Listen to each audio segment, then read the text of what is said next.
Nauubusan ka na ba ng ihahanda for breakfast? Tara, samahan nyo kami gumawa nito ham and cheese roll-ups. Ang mga ingredients ay ang bread, ham, eggs, breadcrumbs, and Eden original cheese. Ito ay milky and creamy with milk, vitamins A, B2, and calcium.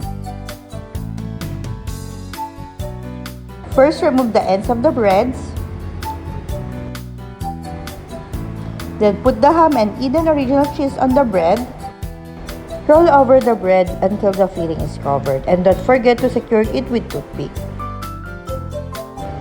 Dip the bread in the egg and coat in breadcrumbs. Don't forget to shake off the excess breadcrumbs.